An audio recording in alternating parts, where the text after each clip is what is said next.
Top 5 phobias.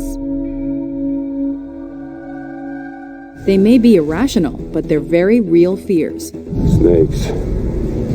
Why did it have to be snakes? Number 5. Acrophobia, the fear of heights. You'll never convince these folks to go bungee jumping, skydiving, or even on a Ferris wheel.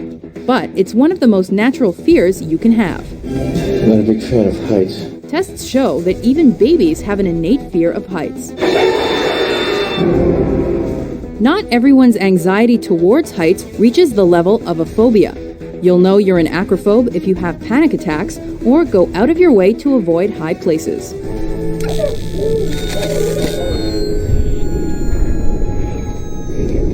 Number 4. Pteromeranophobia, the fear of flying. Let me off, let me off, let me off, let me off, let me off, let me off, let me off, let me off, let me off, let me off, let me off, let me off. Sometimes combined with claustrophobia, acrophobia, social anxiety, and even fear of death, the fear of flying prevents some sufferers from traveling by air at all. Airline travel is very dangerous. But don't be silly, it's the safest travel in the world. You're gonna love this, trust me. Though it's known as the safest way to travel, logic does little to calm the fears of flying phobes. Most likely not an evolutionary-based phobia, as humans didn't fly until the 20th century. Pteromeranophobia is sometimes blamed on the media for perpetuating negative situations. Number 3. Mysophobia, the fear of germs.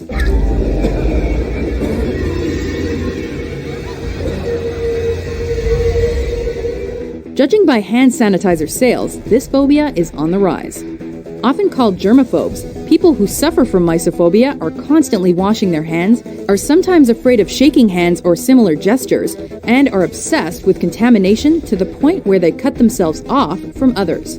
In fact, the fear may be related to obsessive-compulsive disorder and can lead to depression or isolation if not properly treated. I'm asking you to take sides. She didn't take the dogs to be mean. She's not a mean person. I'm asking you your opinion. What is this?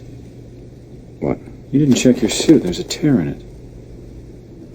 Number 2. Agoraphobia and claustrophobia, the fear of open and closed spaces. Not only is agoraphobia a fear of open spaces, it's also a fear of crowded areas or anywhere one might have trouble escaping.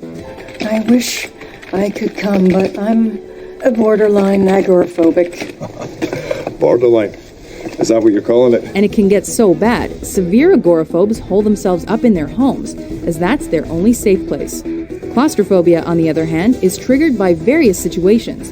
Being buried alive is the worst-case scenario, but even elevators, trains, and windowless rooms are unbearable for sufferers.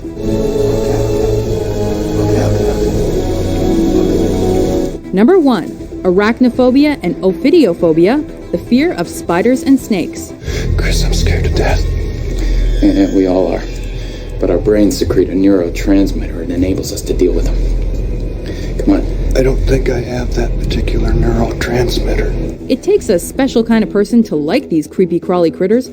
Don't we panic now? But there's a huge portion of the population that's terrified of spiders and snakes. Don't like spiders. And who can blame them?